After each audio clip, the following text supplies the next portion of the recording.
Billy's failed escape from Sandakan in 1943 led him to being held in the notorious Outram Prison. Now here he remained in a tiny cell until August 15, 1945, where the sound of freedom rang out.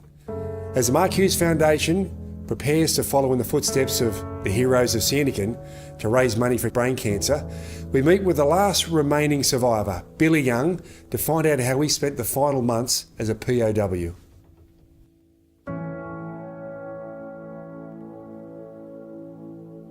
The jail was 100 years old or so, you know, and the walls were all flaked off with coat after coat after coat of lime, and that had been painted on them, you know, these little cells. The walls, I'd stretch my hands out and out there with my fingers, and I could touch that wall and I could touch that wall. That's how wide it was. And it was about 12 foot long. Now, over the years, people had written poems. Each cell you'd go to every month or so when they changed your cell, you'd look around and say, what have they got on the walls today? And sometimes you'd write some little poem of your own. You know, you'd think, you'd write it on and scratch it on the wall. So they were all over. And then you'd look up at the ceiling and you'd think, now, what can I see? And then you'd make like little kids do, the scenes, you could, all this flake stuff that's up on the floor. And you'd look at it, you know, and the day would go and day would go and the years passed.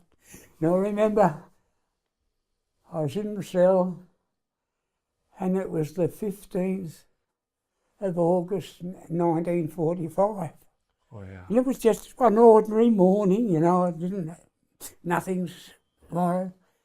And I thought I heard an aeroplane. Oh, yes.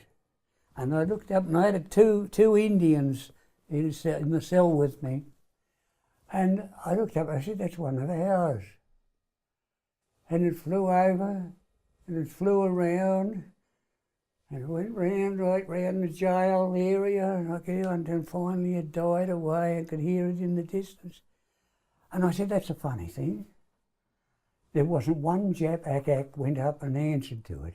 Before there'd be guns going off and machine guns would be rattling and the old jail wall would be shaking, you know? Yep. There's nothing. I said, I think the war's over. Yeah. Well, the next day, the cell was quiet. Nothing happened. The guards outside still had their swords on and they were walking up and down. You'd look through the peephole and see, oh, geez, the flaming guards still got their swords on. What a dreadful day.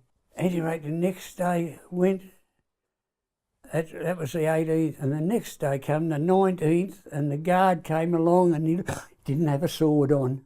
And I said to the Indians, they got no swords on, because a Jap without a sword is like someone without his trousers on, you know. He's lost.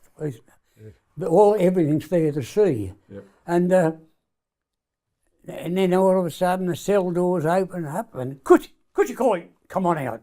Kuchikoi! Just walking out of that cell, I floated out. I was an angel.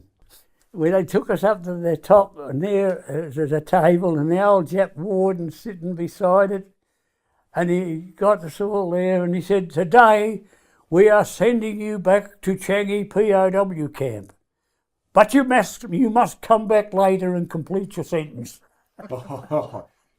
They couldn't let go. So guys, it's over. Yeah. We had to go up these steps and along this path, and we stopped while some Japs talked up there, and there was some paw trees, and there's a paw hanging there, and I'm looking around, and I thought, you know, and I grabbed the paw and I put him under my shirt, and the Jap sergeant had seen me. Krurat! I thought, oh my God, the last day. The last day. And he said, what you got now? I said, so he took it off me. He didn't do anything else. He just took it off me. But that feeling, I couldn't even resist. I was so hungry, and I was going to celebrate that. Flaming paw.